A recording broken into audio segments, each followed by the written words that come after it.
Bueno, vamos a orar. Padre, gracias te damos por la oportunidad que nos das de reunirnos en tu nombre para exaltarte, para glorificarte, pero sobre todo para aprender más de ti. Señor, usa mi vida para traer tu palabra a cada uno de nuestros corazones. Permite que esta palabra sea viva, eficaz, Señor, y más cortante que espada de doble filo, que penetre hasta lo más profundo y nos permita ver las verdades de tu palabra. Te entregamos este tiempo para gloria tuya, Señor, y para edificación de nuestras vidas. En tu precioso nombre, Jesús. Amén. Bueno, el día de hoy vamos, ¿qué estuvimos viendo hace 8 días? Hechos 8. ¿Y qué es fácil? ¿Qué aprendimos? Gracias, Livi y Emanuel. 2 en 1. Fácil, vea. 1 vale la pena, ¿cierto? 1 vale la pena. Y hoy vamos a seguir y nuestro versículo, ¿alguien se aprendió el versículo de la semana pasada? Levante su mano rápidamente. Muy bien, nadie se lo aprendió. Vamos a seguir. ¿Quién? Bueno, y Dalit, ahorita se lo pregunto entonces. ¿Cuál es el versículo para esta semana? 1 Timoteo 1:15. Palabra fiel y digna de ser recibida por todos, que Cristo Jesús vino al mundo para salvar a los pecadores, de los cuales yo soy el primero, ¿cierto? Cristo vino al mundo a salvar a los pecadores, de los cuales ¿quién es el primero? Yo, diga, yo soy el primero. Yo fui el más beneficiado de esa obra preciosa en la cruz. Vamos hoy a ver entonces, Hechos capítulo 9, y vamos a entrar en una historia preciosa. Hace 8 días hablábamos de 2 personas, ¿cierto? ¿Hablábamos de quién? Del eunuco etíope y de Felipe, ¿cierto? Y hoy vamos a hablar de otros 2 personajes. ¿Saben de quién? De Saulo y de Ananías. Pero primero veamos quién era Saulo, ¿cierto? Saulo de Tarso. ¿Recuerdan la primera mención que hicimos de Saulo? ¿Dónde fue? Cuando murió Esteban. Muy bien, muy bien. ¿Se acuerdan? Que botaron las vestimentas a los pies de Saulo de Tarso cuando habían apedreado a Esteban. ¿Quién fue Esteban? El primer mártir o la primera persona que murió creyendo o murió por el evangelio, por no retractarse, sino afirmar que esto era completamente verídico o verdadero. Saulo de Tarso, ¿cierto? Si me colocan la imagen que está ahí, la siguiente. La siguiente.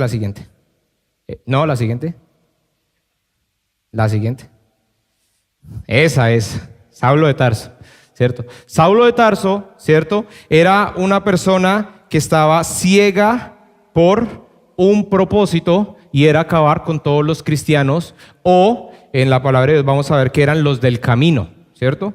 Saulo de Tarso, pues era de Tarso, que era Cilicia, y era una ciudad influyente del Imperio Romano. Más adelante vamos a entender que él es Pablo, ¿cierto? Este es el mismo Pablo. ¡Oh! Sí, es Pablo, ¿cierto? Pero transformado por la poderosa mano de nuestro Señor. Pero entonces, en este momento es Saulo, ¿cierto? Es la parte negra de la vida de Pablo, es el antes de, es el hombre viejo, el hombre muerto. Y él era judío, pero también era romano, ¿listo? Entonces él era ciudadano romano por nacimiento y judío de la tribu de Benjamín, fariseo y discípulo de Gamaliel. Ya ser fariseo lo colocaba en un ámbito de personas que tenían cierta legalidad ante las escrituras. Y ser discípulo de Gamaliel, Gamaliel era conocido por ser un gran maestro de la ley, ¿cierto? Entonces, en este aspecto podemos entender que él era una persona conocedor de la escritura, o lo que nosotros conocemos como el Antiguo Testamento. Fue un gran fervoroso perseguidor de la iglesia y como lo leíamos en Hechos capítulo 8, versículo 3, Saulo asolaba a la iglesia entrando casa por casa, arrastraba a hombres y a mujeres y los entregaba en la cárcel. ¿Se acuerdan este aspecto que fue lo que hizo que la iglesia que hiciera? Saliera a Samaria, ¿cierto? La persecución que empezó este hombre. Entonces, para que de pronto lo entendamos un poco más. ¿Quién era Saulo? El que no quería nada con un cristiano, pero sobre todo tenía todo en contra de ellos. Es decir, ¿alguien ha escuchado hoy en día el grupo ISIS o ISIS o ISIS? ¿Sí, cierto? Son conocidos en el Medio Oriente porque uno de sus propósitos, religiosamente hablando, es acabar con todos aquellos que no sean musulmanes. Y son conocidos porque han llevado a cabo muchas decapitaciones de cristianos. Hace unos años, no recuerdo exactamente, más de 2, 3 años, tuvieron un gran auge porque decapitaron muchas personas, cristianos, ¿cierto? Yo le pregunto a usted, si usted supiera que hay una persona que lo quiere acabar a usted, ¿usted haría algo por esa persona? Ay, sean sinceros. No, ¿cierto? Claro, estamos en la prédica y todos van a decir, claro, tiene entendimiento. Nadie va a hacer algo así, nadie lo va a hacer. Yo dentro de mi manera a veces de ver las cosas, ¿cierto? En Estados Unidos e inclusive en New Zealand llegó a pasar tiroteos, que entraba gente armada y tiroteaba en las iglesias. Y yo pienso, si algún día Dios nos guarde, cierto, de cualquier cosa, pero llegara a suceder algo así, yo pienso que yo me botaría y sería el primero en tratar de detenerlo. No sé, es como algo que yo pienso. Pero lo último que pienso es tal vez decirle, tranquilo, hombre, que no es de Dios, cálmate, ¿cierto? No, creo que mi reacción sería ir y golpearlo y aplastarlo, ¿cierto? Cualquier cosa. No, soy sincero, porque ustedes me interesan, porque ustedes los quiero y son mi familia, ¿no? O sea, y uno hace eso por su familia. Ay, ya, tranquilos. El punto es que ninguno de nosotros pensaría o desearía algo bueno por una persona que tiene tanta contrariedad o tanta rechazo frente a uno, ¿no? Eso es normal. Déjelo ahí entonces y ahora miremos quién era Ananías. Ananías era un creyente judío piadoso con buena reputación entre los judíos. ¿Saben qué es lo interesante de Ananías? Que Ananías no era diácono, no era apóstol, ni siquiera llega a ser nombrado más adelante, solo es nombrado por allá en Hechos 22, pero para hacer referencia de lo que hizo ahorita en Hechos 9. Lo que yo quiero que usted entienda es que Ananías no es un nombre muy renombrado, pero sí con una importante misión. Y eso es lo que vamos a entender. Pero también era un modelo de obediencia temerosa. Aunque no comprendía los planes de Dios, obedece, sin importar cuál era la consecuencia. ¿Listo? Tenemos estos dos personajes, Saulo por un lado y Ananías por el otro. ¿Todos en la misma página? Vamos a ir a la palabra de Dios ahora sí, Hechos 9, y vamos a leer del versículo 1 hasta el versículo 19. Y dice: Saulo, respirando aún amenazas y muerte contra los discípulos del Señor, vino al sumo sacerdote y le pidió cartas para las sinagogas de Damasco, a fin de que si hallase algunos hombres o mujeres de este camino, los trajese presos a Jerusalén. Mas yendo por el camino, aconteció que al llegar cerca de Damasco, repentinamente lo rodeó un resplandor de luz del cielo, y cayeron en tierra. Oyó una voz que le decía: Saulo, Saulo, ¿por qué me persigues? Él dijo: ¿quién eres, Señor? Y le dijo: yo soy Jesús, a quien tú persigues. Dura cosa te es dar coces contra el aguijón. Él, temblando y temeroso, dijo: Señor, ¿qué quieres que yo haga? Y el Señor le dijo: levántate y entra en la ciudad y se te dirá lo que debes hacer.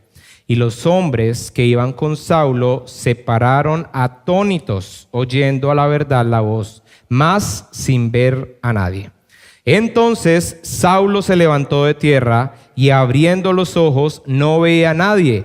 Así que llevándole por la mano le metieron en Damasco, donde estuvo 3 días sin ver y no comió ni bebió. Había entonces en Damasco un discípulo llamado Ananías, a quien el Señor dijo en visión: Ananías, y él respondió: heme aquí, Señor. Y el Señor le dijo: levántate y ve a la calle que se llama derecha y busca en casa de Judas a uno llamado Saulo de Tarso, porque he aquí él ora y ha visto en visión a un varón llamado Ananías que entra y le pone las manos encima para que recobre la vista. Entonces Ananías respondió: Señor, he oído de muchos acerca de este hombre, cuántos males ha hecho a tus santos en Jerusalén, y aún aquí tiene autoridad de los principales sacerdotes para prender a todos los que invocan tu nombre. El Señor le dijo: Ve, porque instrumento escogido me es este, para llevar mi nombre en presencia de los gentiles y de reyes y de los hijos de Israel, porque yo le mostraré cuánto le es necesario padecer por mi nombre. Fue entonces Ananías y entró en la casa, y poniendo sobre él las manos dijo: Hermano Saulo, el Señor Jesús, que se te apareció en el camino por donde venías, me ha enviado para que recibas la vista y seas lleno del Espíritu Santo. Y al momento le cayeron de los ojos como escamas, y recibió al instante la vista. Y levantándose fue bautizado. Y habiendo tomado alimento, recobró fuerzas, y estuvo Saulo por algunos días con los discípulos que estaban en Damasco. Qué linda historia. Y podría predicar solo del hecho de la conversión de Saulo, pero quiero tratar de abarcar lo que más pueda, porque quiero llegar a varias reflexiones y al final quiero tener un tiempo de oración para que podamos hacer viva esta palabra cada uno de nosotros. Lo primero que vamos a ver es: la gracia interrumpe la rebelión. Como ya les decía, Saulo era un conocedor del Antiguo Testamento, de la palabra, ¿cierto? Era de los fariseos, pero también era discípulo de Gamaliel. O sea que él no era cualquier persona que se le atraviesa a usted por el camino a decir algo. Él tenía fundamento, tenía peso, tenía renombre. Pero tenía algo: odiaba a los cristianos y odiaba todo lo que decían. Y en cierta manera era el precursor de el seguimiento que se les estaba haciendo a cada uno de los cristianos. Hay una parte que es muy interesante, y es cómo empieza Hechos 9, porque dice que él estaba respirando amenaza. ¿Qué significa eso? Que para Saulo su vida, su vivir, su decidir cada día era perseguir a los cristianos, su oxígeno. ¿Qué tan fundamental es el oxígeno para usted? A ver, deje respirar 5 minutos. Sí, es muy importante.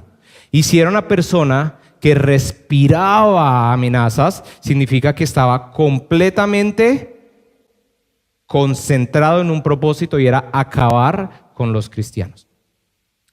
Pero resulta que había otro aspecto también. Saulo estaba en Jerusalén y él estaba persiguiendo a los cristianos de Jerusalén, y de ahí es donde sacó a Esteban. Pero no le fue suficiente. ¿Por qué?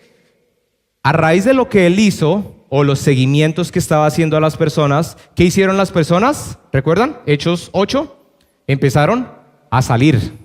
Es decir, se le estaba yendo la clientela a Saulo, ¿cierto? Si estaban saliendo, ¿quiénes estaban quedando en Jerusalén?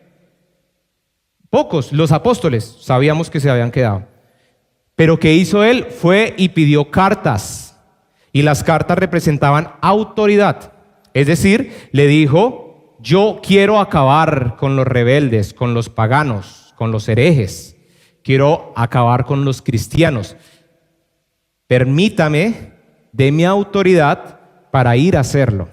Y en el camino a Damasco, usted camino a Damasco, uno a veces no entiende qué significa el camino a Damasco. Damasco se encontraba a 240 kilómetros aproximadamente. ¿Sabe cuánto es eso?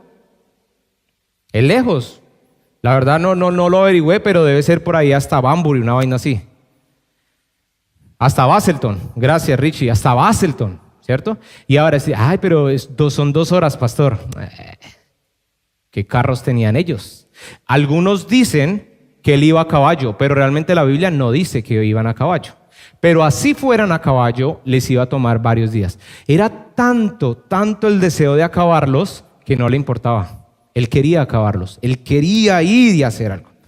Pero resulta que pasa algo. Se le cruzó en el camino el Señor Jesús. Dice que él cayó en tierra cuando vio un gran resplandor, ¿cierto? Y le dijo, ¿eres tú, Señor? Y le dice, ¿por qué me persigues? Soy Jesús. Soy Jesús. Y acá él tiene un encuentro con Jesús, que ese encuentro después se va a ver representado en tiempo también, porque más adelante, cuando sigamos leyendo, vamos a entender que Saulo, que más adelante va a ser Pablo, se aparta por 3 meses para entender todo lo que significaba el Mesías o todo lo que había hecho Jesús. Pero no vamos a hablar de eso, hablemos solo de este instante. Y resulta que aquí, si nos damos cuenta, Dios interviene en la vida de Saulo. Y Saulo era una persona que, si nosotros no lo encontráramos en la calle, tal vez perderíamos debates teológicos, doctrinales, espirituales.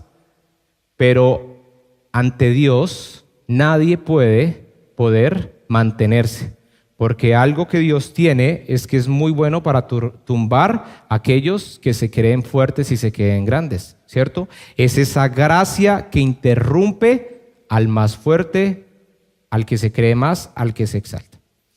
En este punto quiero hablar de la gracia y les he venido enseñando ciertos conceptos teológicos. Hoy les voy a enseñar otros 2. Hay un concepto teológico que es la gracia irresistible. ¿Irresistible qué significa? Que usted no puede resistirse. Y por el otro lado hay un concepto que es la gracia resistible, es decir, que usted se resiste. ¿Qué dice la gracia resistible que viene de una doctrina, un pensamiento más calvinista? Que usted ha sido elegido por obra soberana de Dios, por su plácita voluntad, y ha elegido a unos para salvación y ha elegido a otros para condenación. Esa es la irresistible. ¿Qué significa? Que cuando Dios te llama, cuando Dios interviene, si tú habías sido elegido, no te puedes resistir porque habías sido elegido. Es decir, llegó el momento en que Dios te llamó y tú corres como un acto soberano de Dios. Por el otro lado, ¿cierto? Tenemos un aspecto arminiano en el cual tú te puedes resistir, en el cual tú puedes decir, ok, el Señor te está llamando, pero tú le puedes decir, no, yo no quiero, no me interesa, déjeme donde estoy. Usted, normalmente las iglesias enseñan más la parte resistible, ¿cierto? Yo creo que es donde usted viene y usted dirá ahorita, no me confunda, pastor, no, tranquilo, yo no lo quiero confundir. Quiero que usted entienda las diferentes doctrinas que hay. Yo les voy a decir algo, y puede ser que no nos guste ya mucho, pero Dios tiene toda la soberanía y todo el poder para haber elegido unos para salvación y otros para condenación.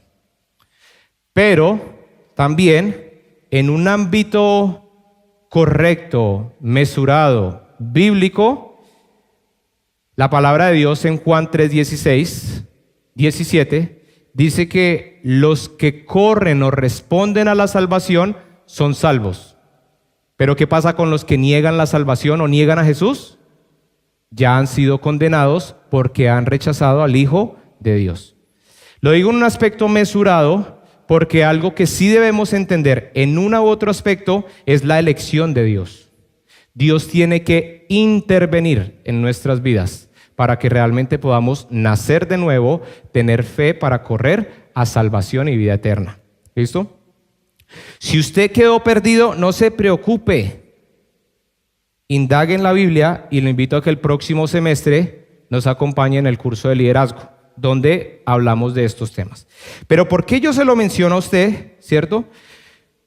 Porque este es un aspecto en el cual hoy en día, cristianos que tenemos la misma base doctrinal, andamos como perritos ladrándonos. Y el punto es que si yo creo que es una gracia irresistible, ¿usted lo sabe en el momento? No, porque ¿quién es el único que sabe? Dios. Y si realmente usted se resistió y no corrió, pero después creyó, no creyó, ¿usted supo en el momento? No, porque ¿quién es el único que sabe? Dios, ¿cierto?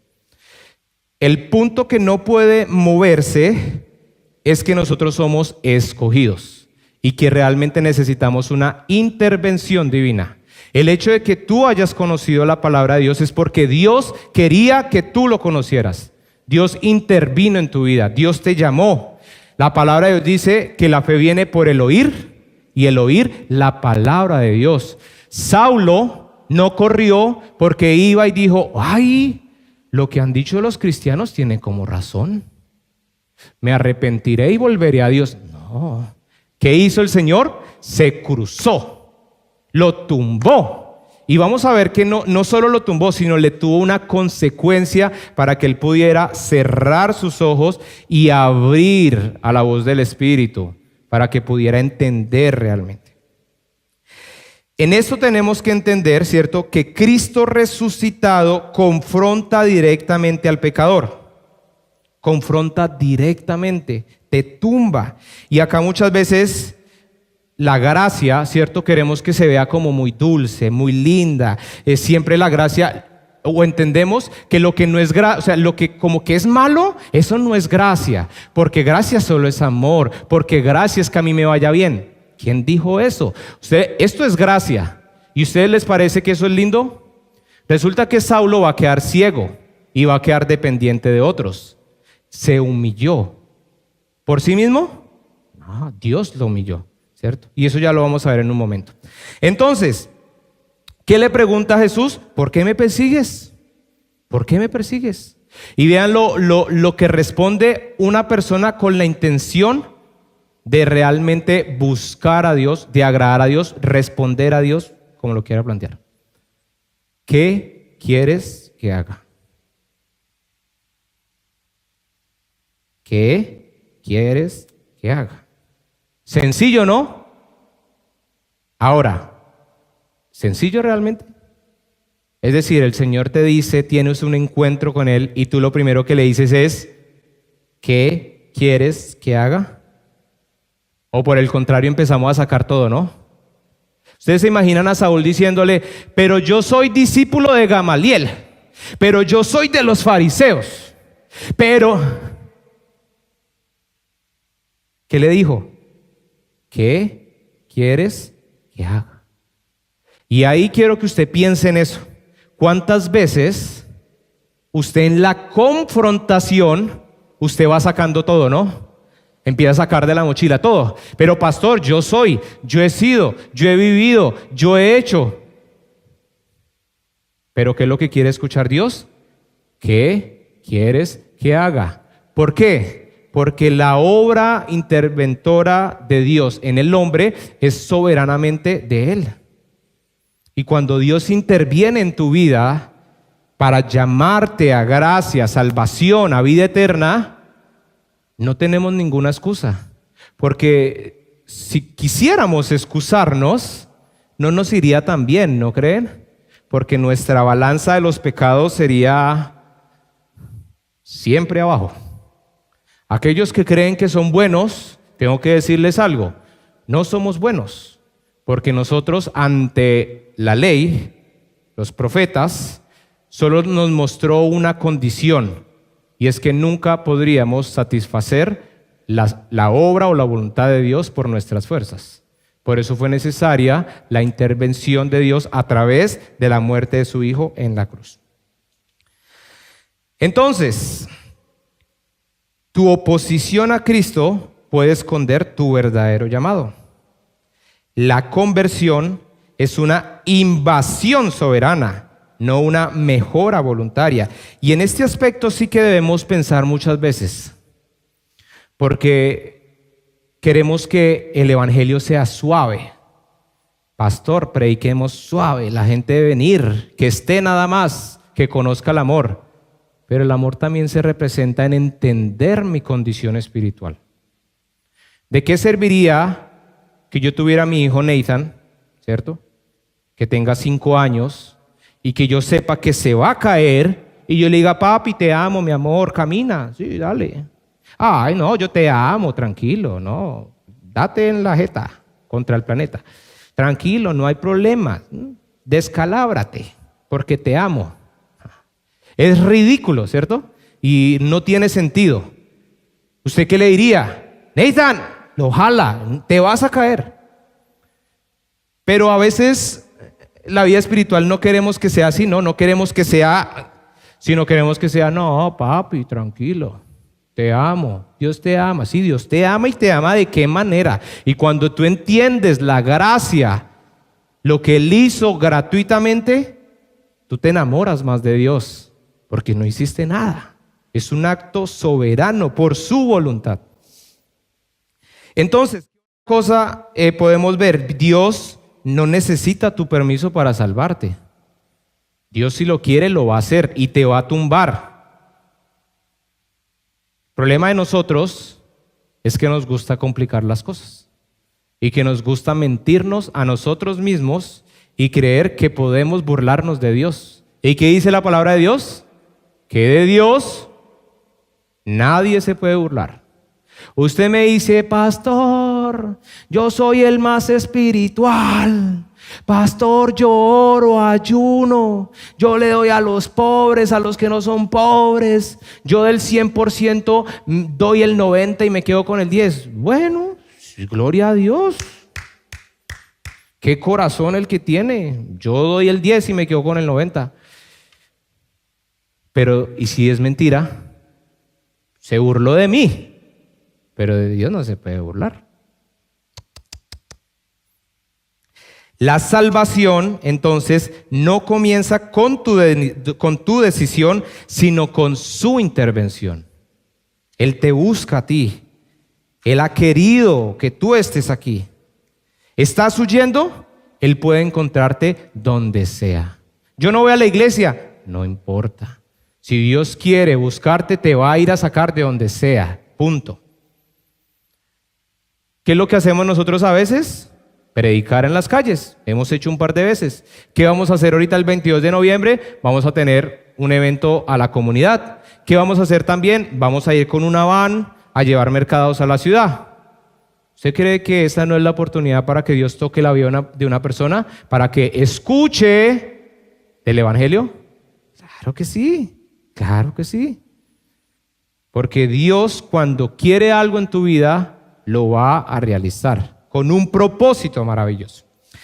El segundo punto que quiero que veamos es la gracia que humilla al orgulloso. Resulta que Saulo queda sin vista, queda derrotado, queda llevado, ¿cierto? Y dice la palabra de Dios que estuvo 3 días sin ver y no comió ni bebió. Y acá los detalles es que la humillación de Saulo es literal, de poder. Acuérdense cómo él iba, voy a matar cristianos. Si usted se queda sin vista, ¿cómo queda? Impotente. Ahorita que me hicieron hace unos meses la cirugía, dentro de mí hay una manera de pensar que yo manejo, yo soy el que hago las cosas, María yo procuro que no haga tantas cosas. Y ahí vienen que me tocó dejar que María manejara todo el tiempo, que algunas cosas esenciales que yo hago, ella las hiciera. Y fue muy impotente para mí, porque yo soy cansón manejando y siendo copiloto, ¿cierto? Y para mí fue difícil entender que mi esposa iba a hacer ese papel, ¿cierto? Me tenía que calmar, tenía que ser paciente. Ahora yo me pongo a pensar, perdiendo la vista, que mi esposa me tuviera que llevar de la mano a todo lado, que no pudiera estar acá en el atril sin que alguien me tuviera que indicar dónde estoy, cómo piso. Inclusive, lo más probable es que me quedara quieto todo el tiempo hasta que pudiera volver. Y básicamente tendría que depender de otro para que me ayude. ¿Qué le pasa a Saulo? ¿Cierto? Pierde la vista. Y la vista también va a representar una muerte simbólica. Otros 2 personajes dentro de los cuales Jesús está, Jonás en el pez tuvo una oscuridad en el momento que él quiso ir en contra de la voluntad de Dios, y Cristo en la tumba, ¿cierto? Vivió un momento de oscuridad donde estaba venciendo las tinieblas para entrar nuevamente en gloria. ¿Qué es lo que tuvo que hacer Dios con Saulo? Parar su vida, en otras palabras. Pararlo. ¿Cuántos de acá han quedado ciegos para conocer el evangelio? Gloria a Dios, nadie, ¿cierto? Pero, ¿cuántos recibieron, se acercaron, corrieron a Cristo porque sus vidas estaban llevadas económicamente, emocionalmente, financieramente, migratoriamente, ¿cierto? Varios. Yo soy uno de esos. Estaba mal emocionalmente, perdido en drogas, fiestas y demás cosas. Y Él me encontró, me limpió, me tomó, me hizo suyo. Pero vean que no fue en mi mejor momento de la vida, como estoy completamente seguro que no lo fue en sus vidas. Algo tenía que pasar, porque es la manera como Dios mayormente interviene. Nos tumba, y nos tumba que nuestro ego de independencia, creer que a nadie le debemos rendir cuentas. Por nosotros mismos nos valemos y lo que nosotros creemos es lo único que vale y lo único que importa. Y Dios sí que es bueno tumbando nuestros egos, nuestra inteligencia y nuestra manera de ver o percibir la vida, lo que llamaríamos nuestra cosmovisión de todo lo creado. Entonces, dice Thomas Watson, Dios debe quebrar el alma antes de sanarla. La humillación es el preludio de la transformación. ¿A alguien no le ha pasado esto? Dice, pastor, me iba mucho mejor antes de conocer a Cristo. Conocí a Cristo, empecé a ir a la iglesia y me fue mal. Perdí trabajo, perdía esto. Claro, porque Dios quiere limpiarte, porque Dios quiere llevarte al estilo de vida que Él quiere. Y es necesario que haya una transformación, que es producto de la conversión interna. ¿Qué podemos aprender de esta parte? La gracia no siempre se siente como dulzura, a veces viene en forma de quebranto, de dolor, de problemas. Dios quebranta para reconstruir, te quita la visión para darte nueva perspectiva. ¿Estás ciego por tu propio orgullo? La ceguera puede ser un acto de amor y misericordia. Los que son llevados de la mano son los que verdaderamente comienzan a ver. ¿Por qué es necesario dejarnos llevar de la mano de otros? Porque hay otros que ya han recorrido un camino y nos pueden ayudar a transitar hacia el propósito o hacia el lugar donde Dios nos quiere tener. Pues yo le pregunto a la iglesia que ama al Señor, ¿usted está viendo con los ojos de Dios? Es decir, con la Biblia de Génesis, Apocalipsis, pero entendiendo a Dios en cada una de sus expresiones, de todos sus versículos y cada uno de sus capítulos. ¿O por el contrario solo está seleccionando una parte y está encegado en eso? Encegado. La tercera y última es la obediencia del siervo. Y vamos a ver por otro lado a quién, Ananías. Hombre, y yo creo que una de las cosas que más he resaltado en estas predicaciones de este mes es lo que Dios puede hacer con un corazón dispuesto. Punto.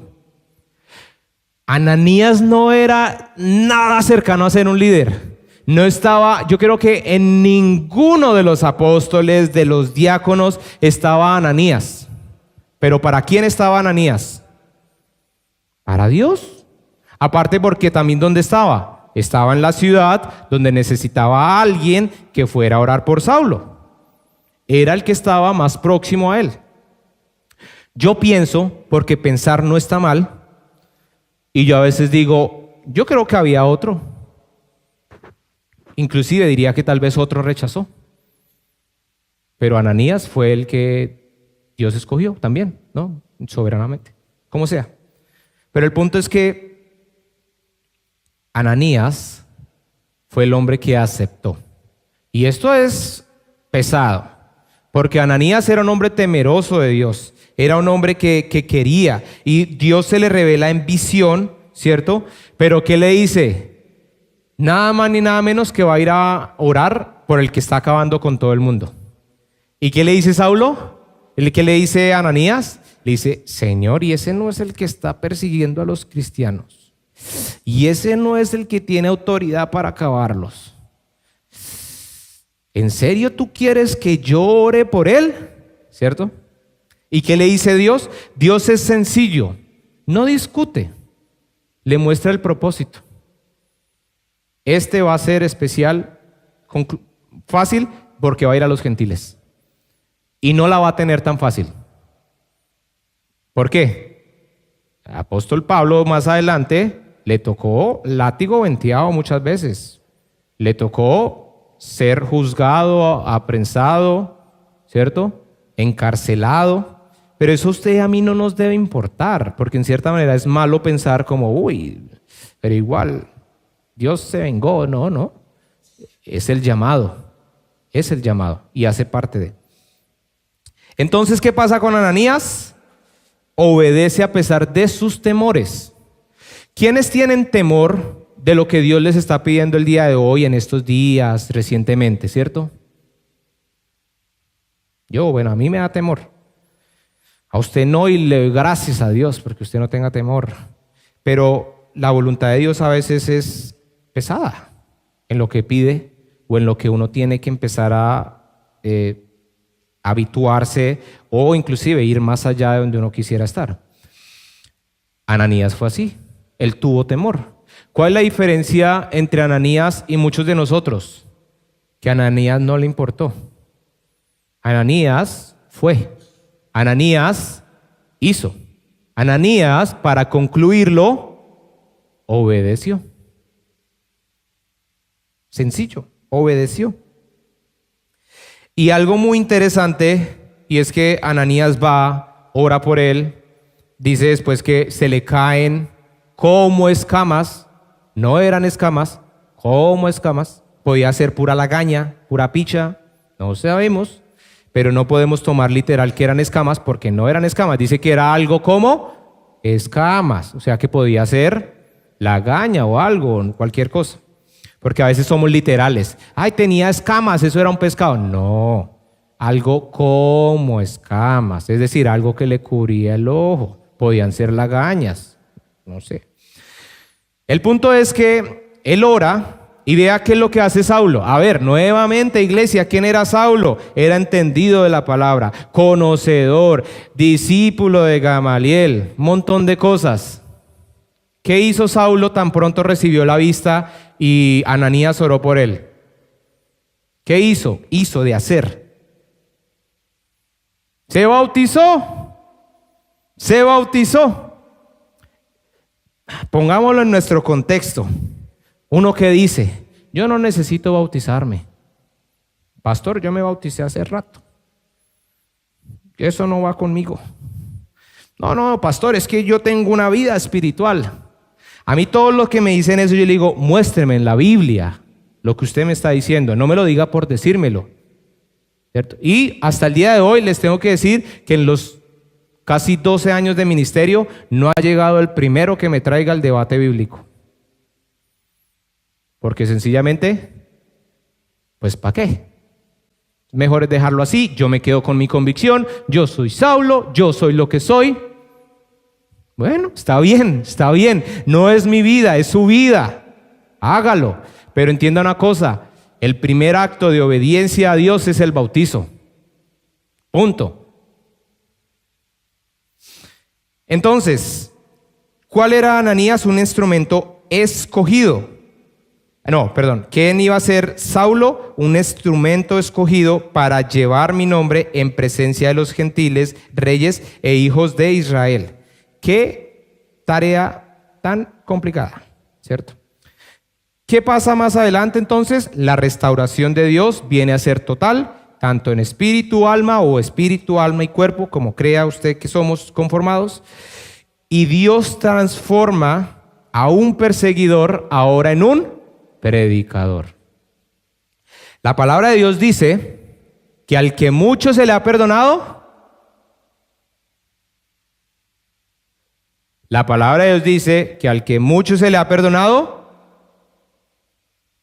¿no se sabe en el versículo? Mucho se le pedirá. Ustedes me ven muy lindo y gracias a Dios que soy agraciado, ¿cierto? Pero, Ay, ustedes no conocen mi vida pasada. Y estaba entre traer o no traer fotos de mi vida pasada. Me sentí tentado. Y yo dije, brate, Satanás. Porque después, ¿quién se va a aguantar la burla de la congregación? No por lo que me afecte, no, porque yo soy un hombre nuevo. Pero porque es que los que conocen las fotos, ¿cierto? O sea, es que, ay, el Señor tuvo mucha misericordia de mí, definitivamente. Gracias. El punto es que yo les aseguro que la persona que yo era hace 15 años, ustedes no darían un peso porque yo fuera a estar acá. Uy, completa. Es más, creería que usted diría, uy, no, si ese era el pastor, entonces yo qué puedo llegar a hacer, ¿cierto? Pero, bueno, por eso soy pastor, ¿cierto? Porque al que mucho le perdona, mucho después le va a pedir. Y acá estoy yo y algunos de ustedes. Entonces, ¿te ha quebrado Dios? Prepárate porque ahora te quiere usar. ¿Sabe cuál es el problema del cristiano? Que a veces quiere quedarse solo en la silla. Dios me restauró y Señor, háblame, Señor, instrúyeme. Ve, Señor, háblame, Señor, instrúyeme. Ve, Señor, háblame, Señor, instrúyeme. Bueno, entonces siéntese. Ay, amén, Señor, aleluya. Qué palabra la que recibimos hoy. ¿Sí? ¿Quién se está engañando? Usted. ¿Usted cree que Dios puede burlarse de alguien? No. Hace poco hablaba con algunos chicos de cómo a veces servimos a Dios. De manera general, todos al nivel del mundo, ¿cierto? Porque a veces uno entre pastores, líderes, uno tiene conversaciones del servicio, de los problemas. Y siempre llegamos a una conclusión. ¿Sabe cuándo hay más fervor, amor para servirle a Dios? Cuando hay algo así escatológico, o sea, como que, ay, el fin del mundo. O la pandemia, ¿cierto? Ay, no, ¿qué vamos a hacer? Descontrol emocional, ¿cierto? O cuando usted está llevado, ay, Señor, te doy todo mi vida. Ahí es cuando somos mejores servidores, ¿cierto? Y de pronto usted y yo nos vemos representados porque yo he estado ahí. Pero la pregunta es, entonces, ¿por qué le estamos sirviendo a Dios? ¿Por lo que nos puede dar? Porque es que lo que Él te puede dar ya te lo dio. Punto. Y es lo mejor de esta vida. Estábamos perdidos, Él nos encontró. Estábamos en oscuridad, nos puso en la luz admirable. Nuestro destino era la condenación eterna. Ahora vamos a vivir en la vida eterna en el reino de los cielos junto a Él.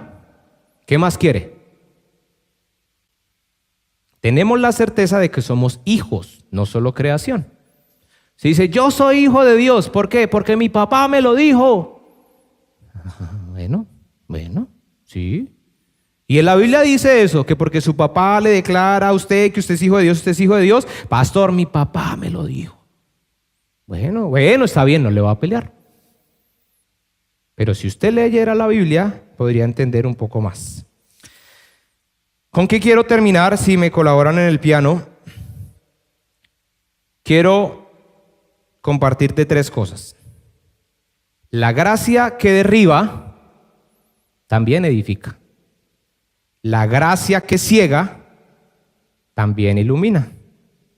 Y la gracia que humilla también envía. Y todo esto es gracia. ¿Cierto que sí? Y todo esto es amor. Todo esto es como Dios nos ama. ¿No les parece algo completamente fenomenal? Que usted debería llenarse de gozo. Pero quiero hacerle 3 preguntas. ¿Eres Saulo? Religioso, celoso, pero ciego. Hoy Cristo puede derribarte para salvarte. ¿Eres Ananías?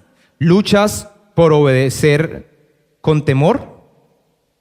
Pero muchas veces te quedas en el mejor que vaya otro, mejor que vaya el pastor. Obedece, porque el otro lado tú no sabes Dios qué está preparando para bendecir a otros. ¿Eres la iglesia temerosa? Confía, Dios puede cambiar incluso a tus enemigos. ¿Saben yo qué he pensado? Y lo creo muy bien, mucho. Yo muchas veces cuando estoy orando, yo menciono Mateo 6:33, que dice, buscad primeramente el reino de los cielos y su justicia, y todo lo demás se va a dar por añadidura. Yo creo fielmente, o sea, doy mi vida por eso. Cuando yo me encargo de hacer lo que Dios quiere que yo haga, Dios se encarga de lo que yo deseo en mi corazón. Y se los digo con la propiedad de que hay muchas cosas en mi vida que yo quiero que se hagan, pero Dios me dice, haz esto. Pero veo cómo Dios actúa por medio de otras personas que también aman al Señor. Y vea, yo lo he dicho, lo voy a decir y lo seguiré diciendo las veces que sean necesarias respecto a nuestras familias. Usted no puede perder del radar a su familia, a su papá, a su mamá, a su hermano.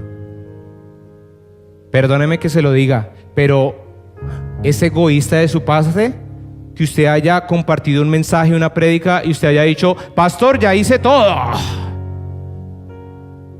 ¿Entiendes la salvación entonces?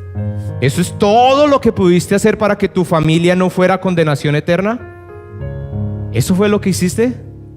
Pastor, no puedo hacer nada más. ¿No puedes? ¿Realmente? ¿O estamos tan inmersos en nuestras vidas que se nos olvida preguntarle a Dios, ¿qué quieres que haga? Quiero que te lleves esta última oración o esta reflexión. Nadie está tan lejos que Cristo no pueda alcanzarlo. Nadie es tan fuerte que su gracia no pueda derribarlo. Y nadie es tan indigno que no pueda ser llamado hermano. Nadie. Y si tú en este día, tú sientes que tú no perteneces a este lugar, déjame decirte que yo tampoco pertenecía. Pero gracias a Dios no depende de mí, depende de Él. Y si tú estás, es porque Dios quiso que tú estés. Y si tú has estado meses, si has estado años, es porque Dios ha permitido que tú estás.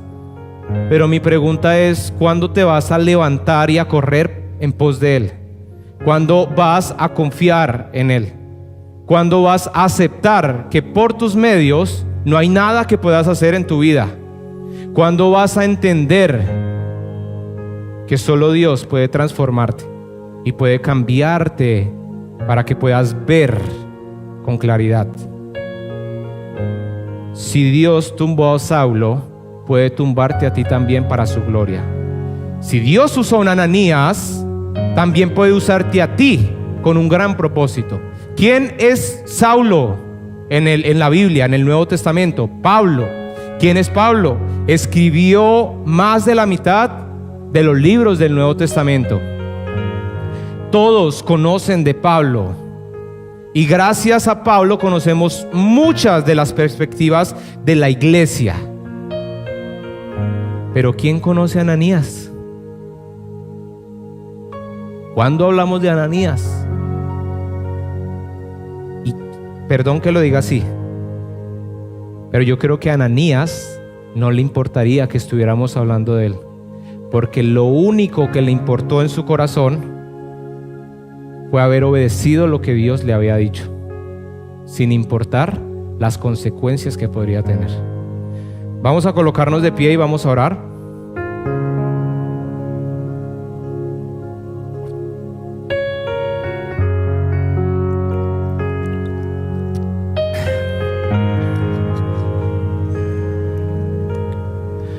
Vamos a tener un tiempo muy especial. Mientras que yo me preparo para dirigir en la alabanza, porque vamos a cantar las otras dos canciones, yo quiero que usted ore ahí donde usted está, usted medite con el Señor cada una de estas cosas que hemos hablado el día de hoy.